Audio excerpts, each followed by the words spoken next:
Ladies and gentlemen, we want you to stand and we want you to make some noise. Ladies and gentlemen, let's go racing here at Knoxville. Only the best go three abreast. It is show time at Williams Grove Speedway. Ladies and gentlemen, boys and girls, here at Eldora Speedway, it's showtime! You got 'em for a breath. Often imitated, never duplicated. The greatest show on dirt, the world of Outlaws. It's time to sit back, relax, and enjoy because, ladies and gentlemen, it's showtime! Set to do battle for 30 laps. The green flag is waving.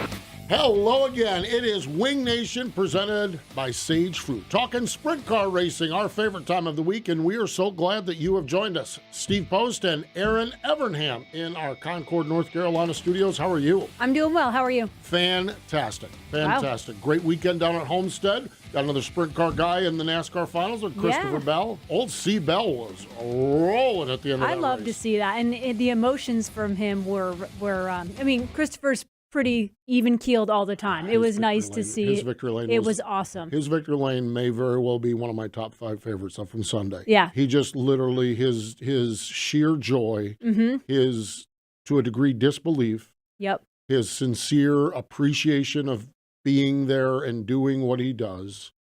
I've thought about, that's the first I've said that. First time I've said that.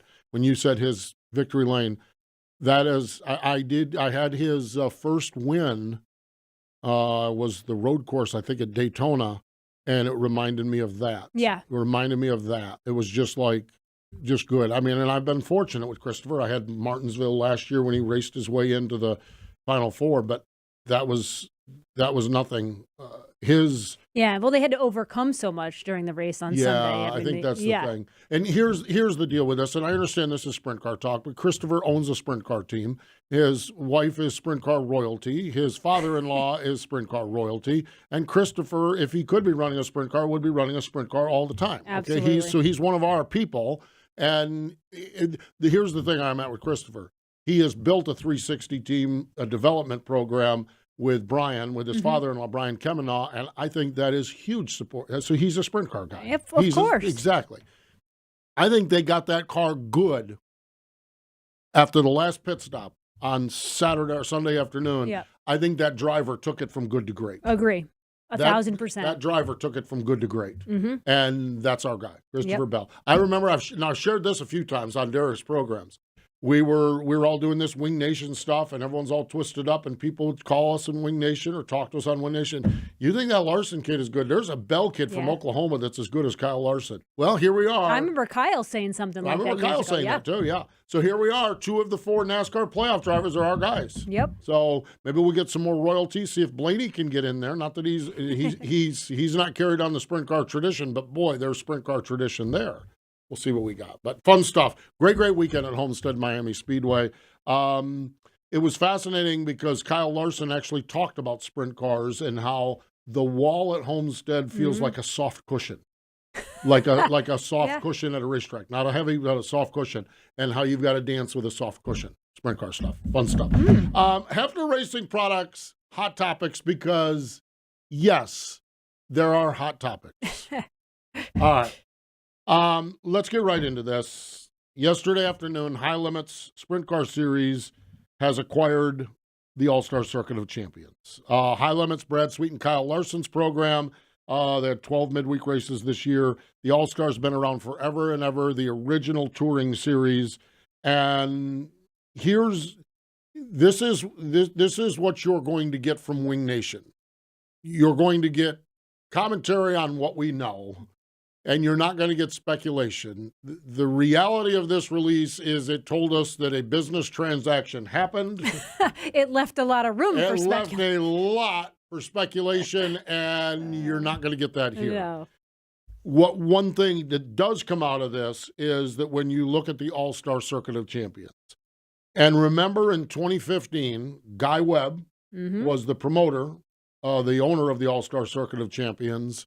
And to say they were in a mess is an understatement. Bunch of team owners had gotten together in Ohio and formed the Renegade Sprint Car Series, and they were going to go toe-to-toe.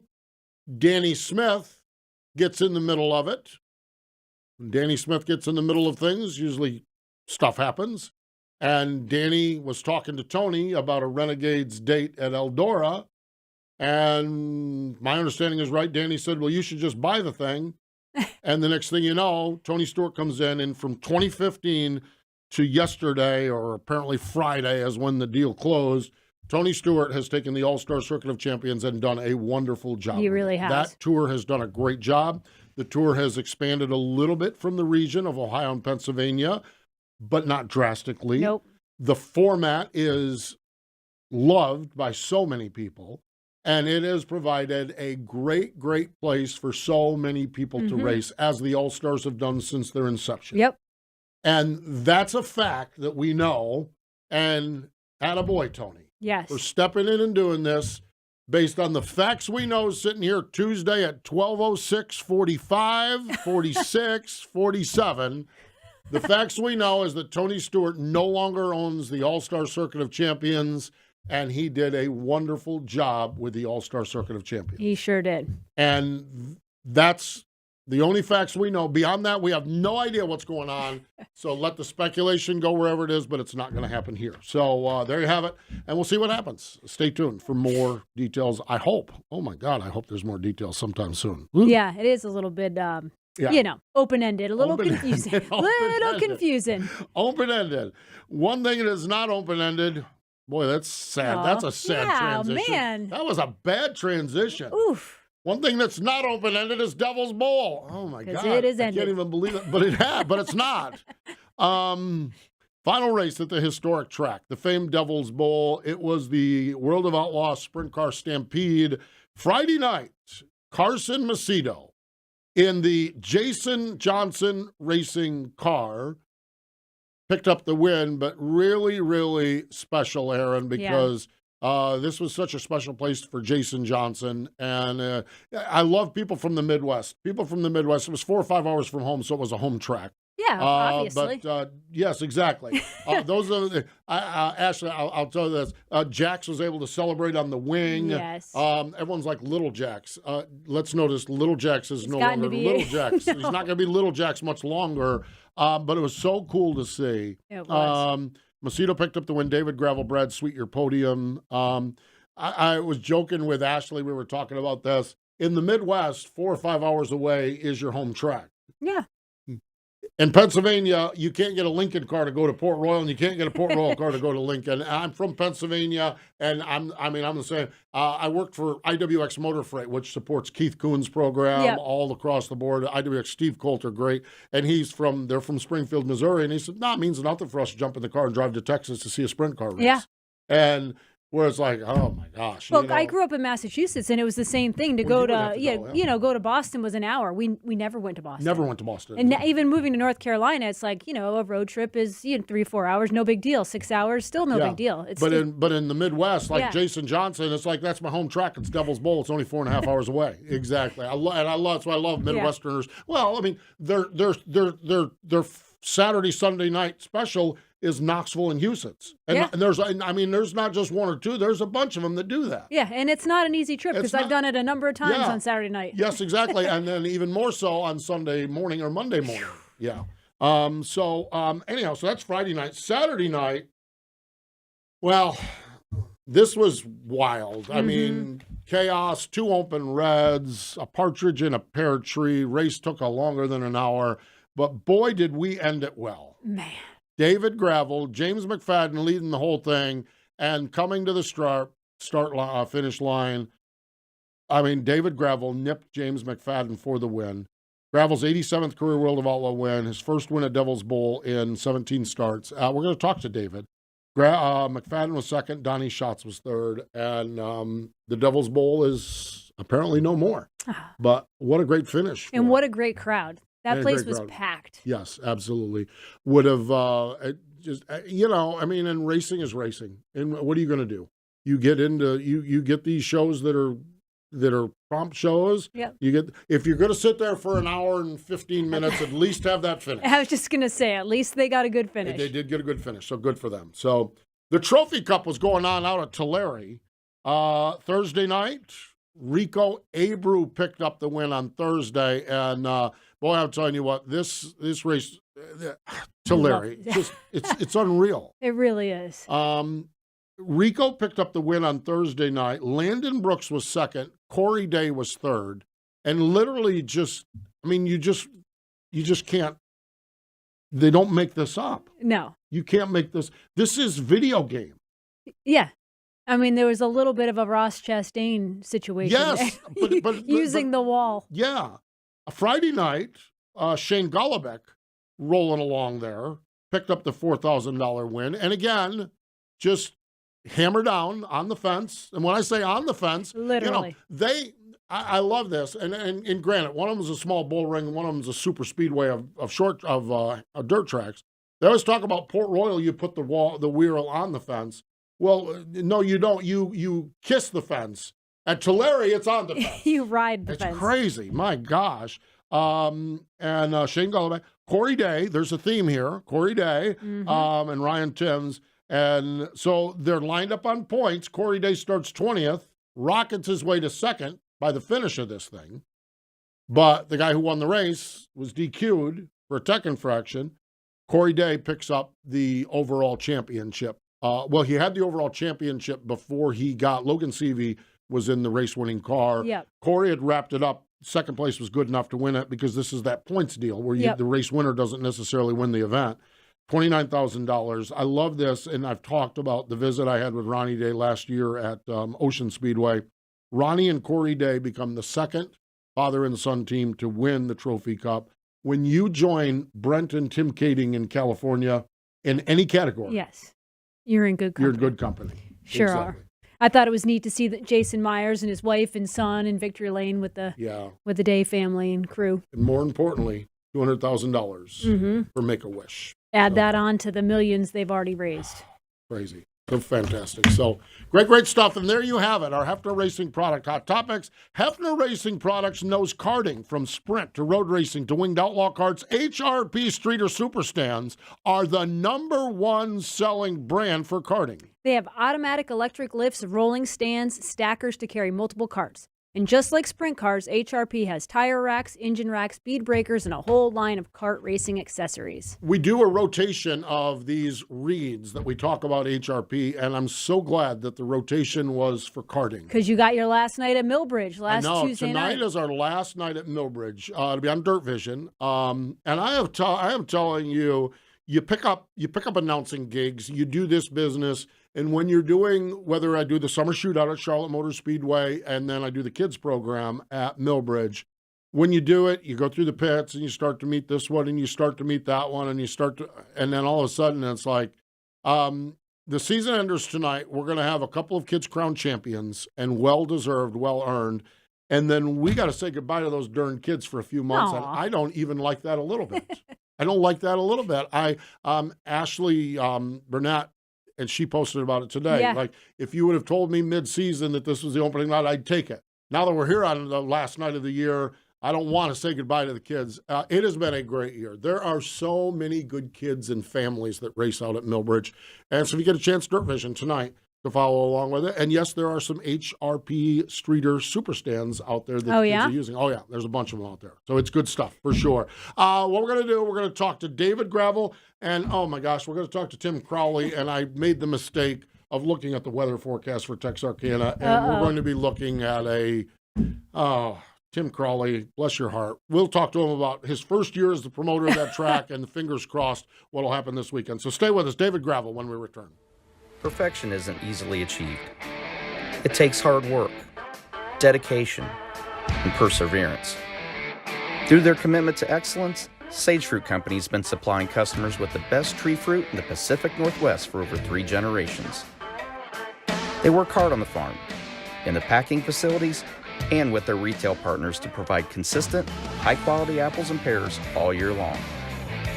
Look for Sage Fruit at your local grocer. The National Sprint Car Hall of Fame and Museum's newest exhibit will be our track tribute to Williams Grove Speedway inside the museum's main floor from April 3rd through October 2nd this year. You'll learn about the beginning of Williams Grove Speedway and the evolution of sprint car racing on the East Coast through 8 of the iconic big cars and sprint cars that made up the history of Mechanicsburg, Pennsylvania's Williams Grove Speedway. Plus, you'll see videos of historic National Open sprint car races and other racing events that put Williams Grove on the map. That's the track tribute to Williams Grove Speedway, featured April 3rd through October 2nd at the only museum in the world solely dedicated to sprint car racing, the National Sprint Car Hall of Fame and Museum in Knoxville, Iowa. Welcome back. It is Wing Nation, and what a finish at the famed Devil's Bowl on Saturday night. And when it was done, it was David Gravel picking up the victory, and he joins us on the Sage Fruit Hotline. Hello, David. How are you? I'm doing good, guys. Thanks for having me. David, there's a lot to unpack with that win there, but a big picture. Has it started to sink in a little bit that this historic racetrack, unless something drastically changes, which we don't expect, you're going to be the last guy to stand on a wing and win at Devil's Bowl? What does that mean to you? Yeah, it's pretty cool. Well, for me, it's cool. It's not good that we're losing racetracks. Right, but, correct. It's bittersweet, obviously. Devil's Bowl's never been a track I've been, historically great at. I've been okay at, but definitely not one of the places I was like, man, I'll go there and, definitely have a chance to win. So we had an awesome weekend running second and first, and, the fans showed out Saturday night, and probably had the biggest crowd in history there. And, yeah, it was a great night. Again, it's sad to see these racetracks grow. We're losing them all across the country, but I won at I-80 last year in the last event, and won Devil's Bowl this year in the last event. So pretty cool. Definitely some special victories for sure. Absolutely. David, talk about the race on Saturday night. It was kind of a chaotic race, a long race, 2 open reds. But those last few laps, you just found something. Run us through those last few laps and getting around J-Mac right at the line. Yeah, I didn't want to be negative in my interview because we're closing off the track, but man, what a terrible night to showcase the best form of sprint car racing in the country. Big pileups, late night. I was like happy, but I'm like, man, I'm a little bit embarrassed, to be honest. And it's nobody's fault directly, but yeah, it was kind of follow J-Mac for a while and race my race, and I felt like any runs that were longer than 7-8 laps, I was starting to catch him. But on the short runs, he was really, really fast. And finally got a little bit of a 7-8 lap run there at the end, and I tried the top of 3 and 4 a couple times and didn't really gain, but didn't really lose. And luckily, we finally got the lap traffic on the last lap and just sent it on the top, and it just made it happen. Yeah, I mean, it really was. One of the other things I wanted to unpack, and you had referenced this in your Victory Lane interview, and I hadn't really paid attention to it. Of course, there was a high limits win in there that kind of, in our mind, that kind of does this. But you had it was like 6 second place finish with the Outlaws in the previous 10 races. I mean, I know second is great. In the big picture of things, if you could average 2, you'd be cashing checks and championships along the way. But did that also wear on you a little bit? All of those runner-up finishes along the way with the World of Outlaws as you were as you were rolling through that race. A lot of times you run second and you're happy with them. Yeah. And I would say 5 of those 6 seconds I was happy with second, but the week before at Lakeside, leading a good chunk of the race and losing it coming to the white, that one definitely stung and felt like that's one I should have won. The other ones kind of charging forward past some cars, ended up second, never really had a chance to win, but Lakeside was a track that I felt like I probably should have won and didn't make it happen. So to get a win this way, and it paid double as much as Lakeside, I'm happy I didn't win Lakeside and won this one. So I would like to win them all, but sadly you can't, and that's what makes this deal really tough. And I don't even know when the last time I won my last World of Outlaw race, but I think it might have been before Knoxville, I think. So it was a long time. I could be wrong, but I think it's been a while. I didn't win one on the West Coast, and I don't think I won in North Dakota. So I think it had to be maybe Baps in Pennsylvania, possibly. Wow. Wow. Or Weedsport. Yep. Yeah, with that, though, is your 87th World of Outlaw win, and it moves you to 10th on the all-time win list. I know your appreciation for the sport. What does that mean for you? I mean, you're still fairly young and just coming along, but to be that successful and have your name listed with the people right above you, I mean, that's pretty special. 10th on that list is very impressive. Yeah, for sure. Definitely something I'm proud of, and it just it's motivating and humbling, but motivated to get that 100 win. You know, I think that's something that is very, very important to me, and I look forward to hopefully accomplishing that one day, and just keep climbing up that list. You know, to be right where Darren Pittman's at is cool, but the next people on the list are kind of the top guys. You know, Dave Blaney and Danny Lasowski and Joey Saldana. Pretty cool. So hopefully we keep winning races. When you look at it, and I just did a quick check of it, and yeah, it was Weedsport was your last one, which that shocks me even more than all the second place finishes. And again, we don't in our world, we don't separate high limits and World of Outlaws. You had that Lernerville win. It's like, well, gravel keeps on winning, you know. I mean, but I understand from the World of Outlaw perspective. So you're now 50 points, I think, back from Brad. He needs to probably have some problems. You know, pretty simple task to come into Charlotte. Just got to get everything you can and see where they lay. Is that how you look at it from the championship perspective?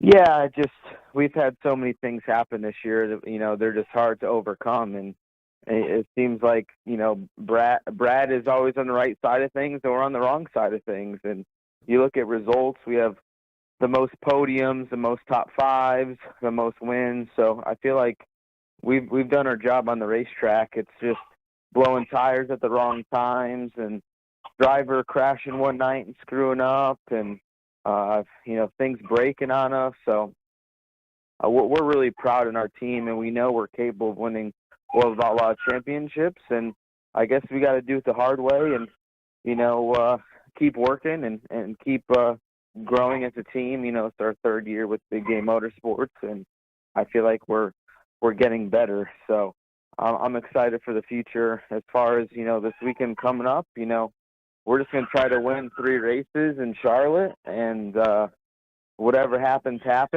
I'm sure Brad will run good most of the nights, and we'll see where we end up at the end of the weekend.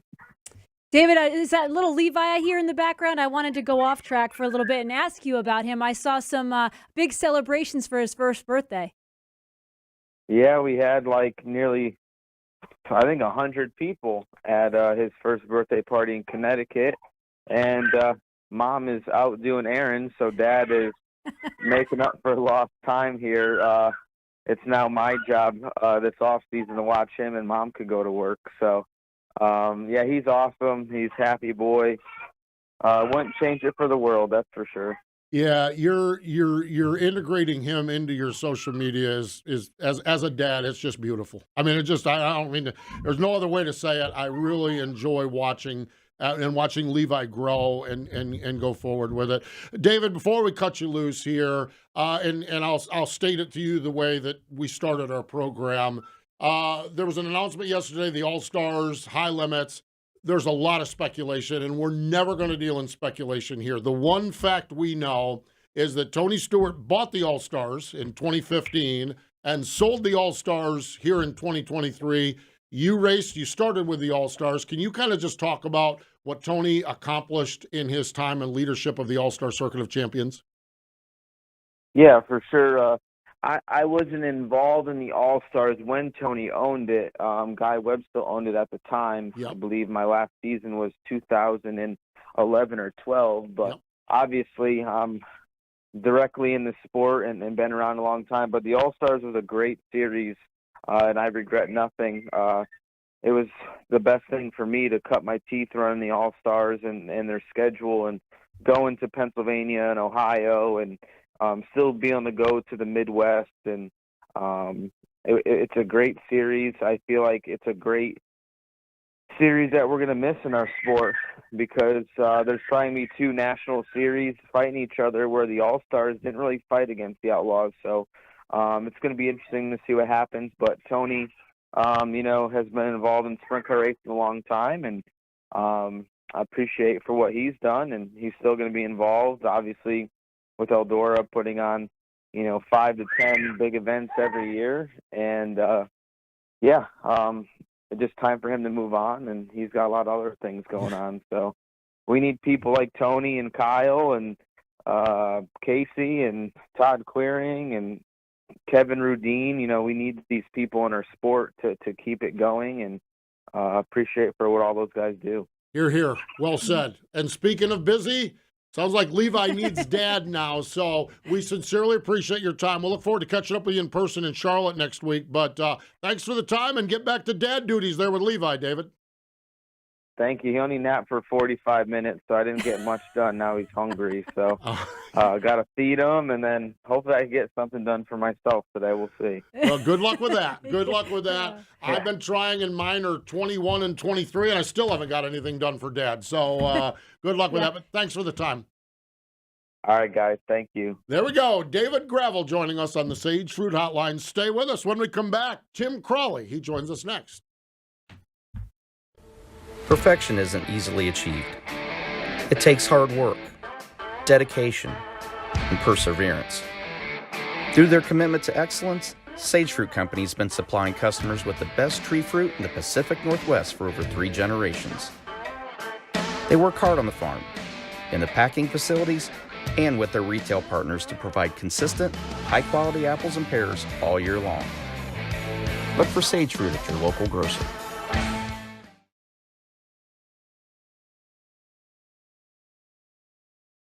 The National Sprint Car Hall of Fame and Museum's newest exhibit will be our track tribute to Williams Grove Speedway inside the museum's main floor from April 3rd through October 2nd this year. You'll learn about the beginning of Williams Grove Speedway and the evolution of sprint car racing on the East Coast through 8 of the iconic big cars and sprint cars that made up the history of Mechanicsburg, Pennsylvania's Williams Grove Speedway. Plus, you'll see videos of historic National Open sprint car races and other racing events that put Williams Grove on the map. That's the track tribute to Williams Grove Speedway, featured April 3rd through October 2nd at the only museum in the world solely dedicated to sprint car racing, the National Sprint Car Hall of Fame and Museum in Knoxville, Iowa. Welcome back. It is Wing Nation, presented by Sage Fruit. I love all of the people in sprint car racing, and over the course of time, you meet people, and I don't remember where it was. It was just hanging after a race, and I walked up against this guy named, Tim Crawley was there. I don't even know if I was part of the conversation, probably said, hey, he was talking, and I'm like, man, I just like that dude, and followed along, and then went and saw some races. Tim raced in, and then his son Landon is racing, and then last year at PRI, Tim's spreading the word that he is getting out of the cockpit of the car and going to promote 67 Speedway and Texarkana, and then they add the Short Track Nationals to it, and we are adding Tim Crawley to our guest list here today on the Sage Fruit Hotline. Tim Crawley joins us. Hello, Tim. How are you? Doing great. How are you guys? We're doing well. A year ago, you were a sprint car racer. Now you're a track promoter, Tim. How's it going? Well, it's been fun, an awful lot of work, which I pretty well knew what I was getting into, honestly. I've watched plenty of people work tracks over the years and never denied the fact that it would be a lot of work. I knew that going in. Probably the hardest thing for me to adjust to is, just as a racer, a competitor, when you seek or see that you got weather threatening an event, just as a standalone car owner or driver, whatever you want to call it, it's a big deal, but it's not a big deal. But when you're on the promoting side, there's so much more involved when you've got weather threatening. It just takes on a whole new meaning between your staff and having to roll the dice on, everything, track prep, food, beer, just everything. It takes on a whole new meaning when you're dealing with weather. And I could have assumed this, but now I'm living this. So, and there's a big difference. Yeah, for sure. Tim, I think every promoter we've ever talked to on Wing Nation, we talk about which weather apps they prefer, how many weather apps they have on their phone. So yeah, it's certainly something that's a huge aspect of your job. Tim, what are some of the things that have maybe, you talk about what the hardest part of promoting. What have been some of the pleasant surprises this year being a promoter? Probably the biggest thing that I took as a challenge is I went to 67 Speedway once, maybe twice a year for a lot of years. And the racetrack always had the same, I'm going to call it problem. The banking on the racetrack was pretty much from the middle down. It didn't ever really race on the top very well. It just always had a crown, a high spot in the center, I would call it, and you always fought for the bottom. You call it whatever you want, hug the ute tires, hug the pole. You fought for the bottom. And, the track would always let you run off the back straightaway pretty easily. So day one, I told myself, I said, I'm going to do everything I can to get this thing to have a top, and race like Little Rock did, have curl in it from the bottom up, just have, different people call it different things, progressive banking, whatever. I just wanted to cut the middle out, take the middle of the racetrack and move it to the top. So early on, I got a bulldozer out there and I really went to work at just hardcore reshaping the track. And I think we've come a long way. We put a wall around 1 and 2, which will eventually get all the way around. We, like I say, I did some pretty extensive reshaping. I kind of go off last year's race pass lap times, and we shaved this year. We're a second a lap faster. So I think we've gained a lot of ground at that, and a lot of our shows, when we didn't get rained out this year, were won on the top, and that's probably that's the biggest thing I get out of it. That's what I've worked real hard on, is getting it to where cars aren't fighting for the bottom, slide jobs all over the racetrack, 2 wide, 3 wide racing. That's been my goal, and I think we've accomplished a lot of that. Still some more to do on that, but we've come a long way, I think. Tim, you've talked a lot about the promoting end from the racer perspective with the weather forecasting, and then you're getting on a dozer and working on the racetrack. From the fan perspective, from the dealing with the public perspective, which is never fun. And I think even you guys even did a program with a local high school auto class or something with a high school there. What has it been like for you to deal on the promotional side of it, the grandstand side of it as a promoter? It's not been bad. I don't know if just all my years of racing, I think I do honestly, I get a little bit of respect from that just because I've been around it my whole life. It's not like I stepped into it not knowing anything, or having to be green with every aspect of the job. But I've had, you're always, it don't matter which side of the fence you're on, if you're promoting or racing, you always got fans of people that, you could pay them coming in and pay them leaving, and they're not going to be happy. I mean, that's just part of life. There's nothing, I can't fix that. But as a whole, I've had a lot of people show a lot of thanks and gratitude for us keeping the track alive.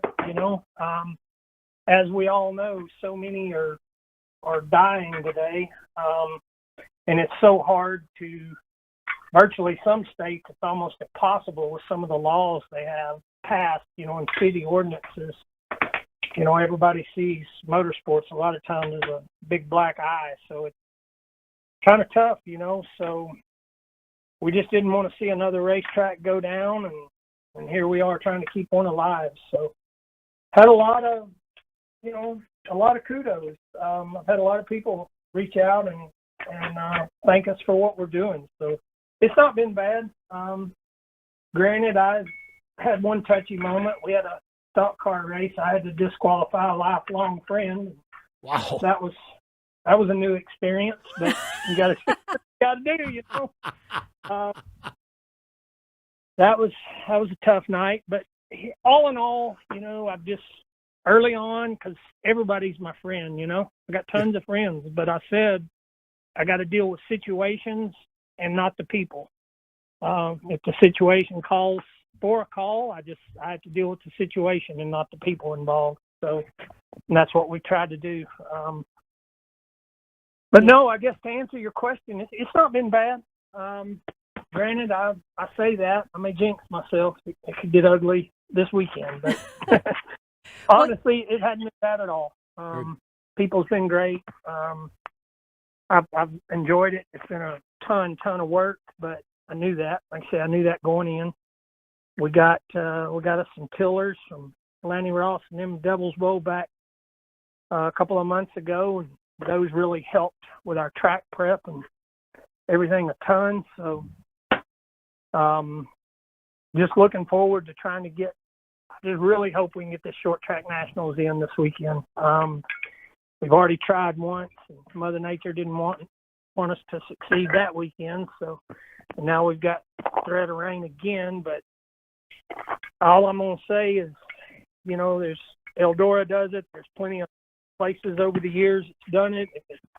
If it rains, we're going to go grab a hot dog because we'll get the tiller out when it quits and get back after it. That's just all I'm going to say about this weekend. We're going to give it everything we got.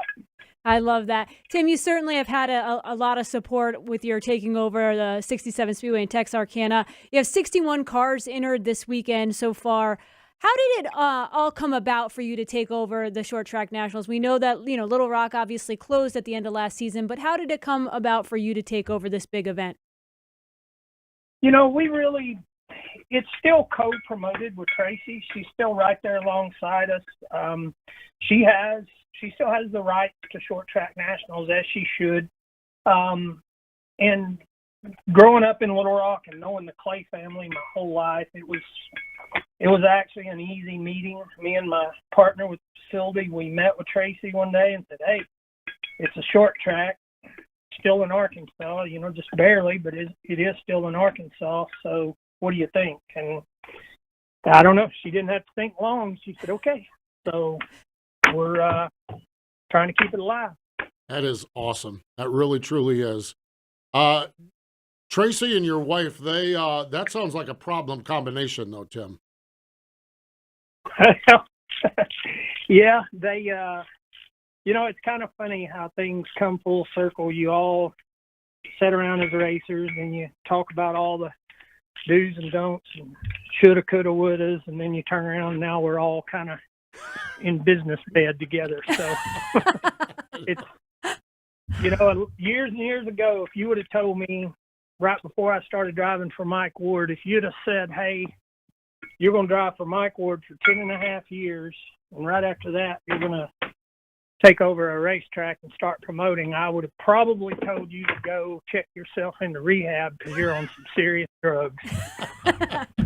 So, with all that being said, I mean, you never know what life will throw at you.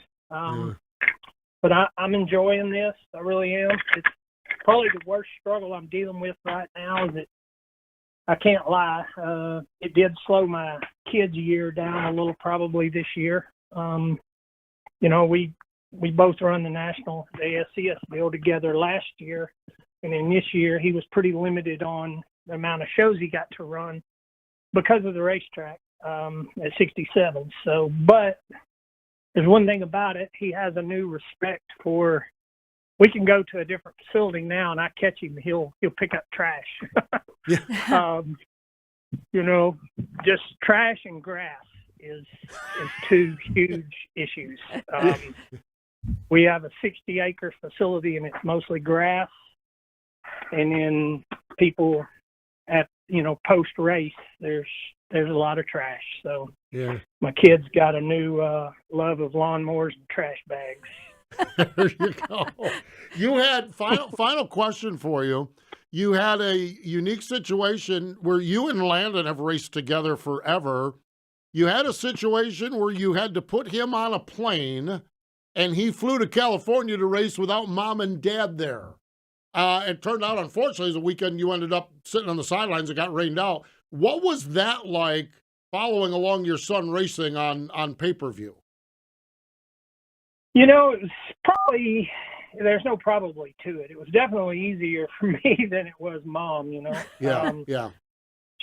She don't sit still very well, so she was pacing the floor. But, you know, I knew it.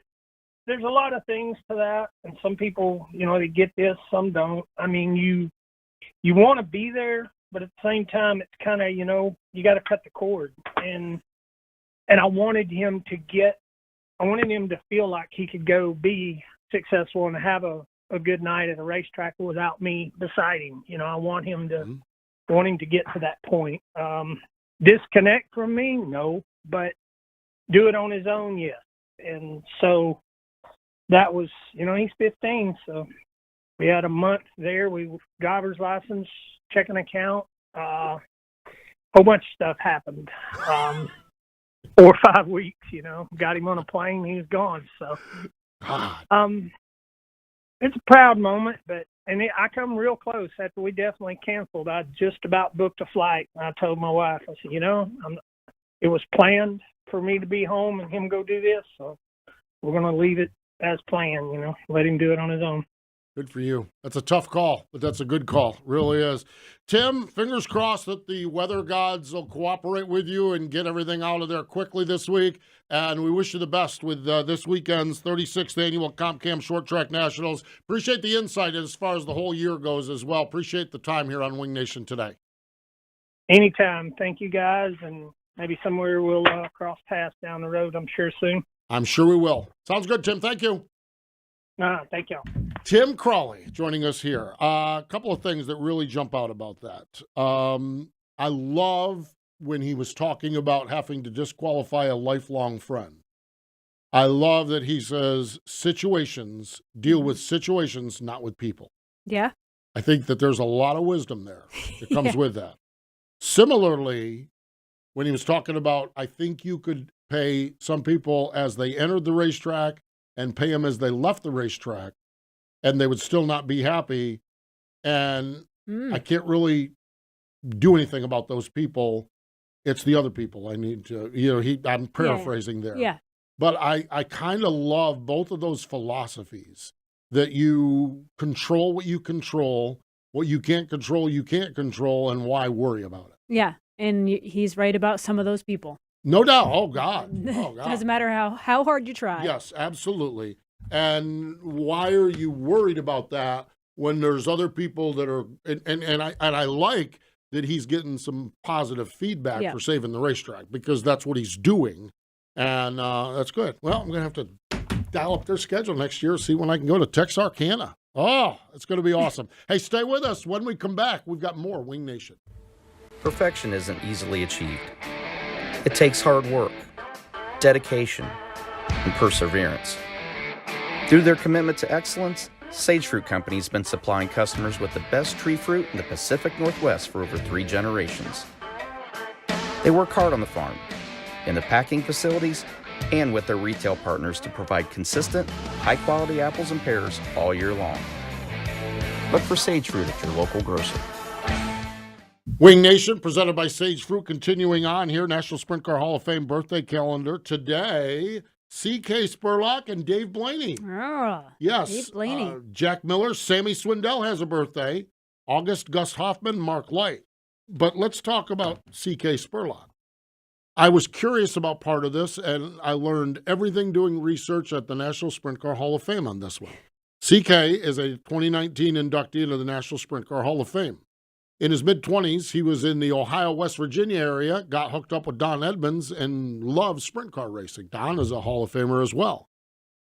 He moved to Nashville, and he became a high-profile manager of stars and promoter in country music.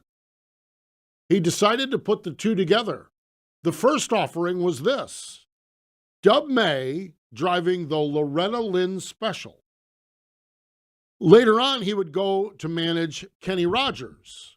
Well, we kind of know where this went, because Kenny Rogers founded a sprint car team with CK running it, and they were rocking and rolling really well.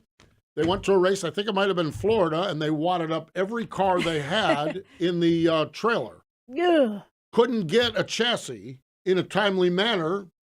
So why don't we build our own? And the Gambler Chassis Company, Gambler, Kenny Rogers, the Gambler Chassis Company was founded on that. They revolutionized in many ways the way chassis were built. Quality workmanship, safety innovations, there's a lot of that. One thing that they did is they worked on replacement parts and like a stock standard car. And so that when something went wrong, it was the same and you could order up a whatever part it is and put it on there and go from there. Yeah. Gambler also had a house car. The other thing that they were very adamant about is if it was on the house car, you could buy it. They were very adamant about that. House car, listen to this murderer's row of sprint car drivers. Danny Smith, Doug Wolfgang, Brad Doty, Sammy Swindell, Steve Kinzer all ran Gambler Chassis. Phew. Yeah, pretty impressive. CK was also for a while the president of the National Sprint Car Hall of Fame from 1989 to 1991, and it's his birthday today. So I love that. I always wondered about the Loretta Lynn special. I enjoy classic country music. Yeah. And I knew a little bit of the Kenny Rogers story. There was a Roy Clark special sprint car out there too. And so, but I like that a lot. So, and you can be a member of the National Sprint Car Hall of Fame. You can become a member for just $25. Yep. Get free admission to the museum and 10% on the museum store merchandise. Yes. And I'm telling you what, if you go to the museum with Erin and Kate and you're talking 10%, that's a lot of money. Yeah. It's girl math. It's girl math, yeah. Have you heard about girl math? That's girl math. No, I've got two daughters. I've heard about girl math. Yes, exactly. Girl math has costed me a fortune. Exactly. Yes, exactly. Oh, so I should buy 12 because I get a 10% discount. Yeah, buy one, get half off. I mean, all those deals. Yes, but we didn't need it in the first. Now you're getting girl dad. But we weren't going to buy it and didn't need it in the first place. But it's on sale. Yes, exactly. It's How like many free. are we getting? So let's get into this weekend. We talked a lot with Tim about this. 36th annual Comp Cam Short Track Nationals. 1,500 to win on Friday night, but Erin, 20 grand to win on Saturday, and that's drawn in some cars. 61 entries. 61 entries, yes. Yeah, but this thing has a great history as well. It sure does. Well, the 22 winner was Sam Haferteef Jr., but former winners include Sammy Swindell, Christopher Bell, who we talked about earlier on the show, going for the championship, Brad Sweet, Paul McMahon, Jason Myers, Jason Johnson, Jason Sides, Wayne Johnson, and Steve Kinzer. Unreal. Blake Hawn's won 3 of the last 5, so he's been good. Really, really cool. Bridgeport Speedway, the Kingdom of Speed, Friday and Saturday night, Sprint-toberfest. Erin, they're paying $15,000 to win on Saturday night at Bridgeport. I like that. And Springtoberfest, I like that. The name. Yeah. Yes. Bet you there's some beer around there. But there is. Let's hope. Then on the West Coast, you got King of the West Saturday night at Kern County in Bakersfield. So we're getting down there. And next week, all dirt roads lead to Charlotte. Well, this week, all dirt roads lead to Charlotte because we've got the World Short Track Championships. Yep. You know who's coming to town? Ashley Strumming. Ashley Strumming, the one and only. Well, actually, I was, Steele was kind of. Steele is the one and only. Yeah, I mean, Ashley and David are just sideshows now. Just sidebars to the story. They're just Steele's parents. Yes, exactly. So, Wing Nation, you can follow us on social media. Hey, our YouTube page, we have all of these interviews are on our YouTube page. So if you want to find out about a driver, just go to YouTube and punch in Wing Nation driver. And you can find all the shows we've done with them. So Wing Nation, our YouTube page, Facebook group and page, and Twitter account. If you want merchandise, shopwingnation.com. That's www.shopwingnation.com. We had a blast. Ashley and I did our TV show yesterday, and we had Chase Randall on. Oh, the quickest chicken. Quickest chicken, exactly. Oh, we found out the whole Bush's Chicken. We found out what to get when we go to Bush's Chicken. Now we just got to go to Texas and get to one. But Chase Randall joins us, Wing Nation, our television program, Wednesday night on Rev, Friday afternoon on MAV TV. Make sure you check it out. Chase Randall. So we have had a ball. We do appreciate David Gravel for joining us, and we appreciate Tim Crawley, and we certainly wish Tim and Crew the West the best this weekend out in Texarkana. So love having them join us on the program. She's Erin Evernham. I'm Steve Post. And more important than those of us who were on the show, we thank you for joining us this time here on Wing Nation, presented by Sage Fruit.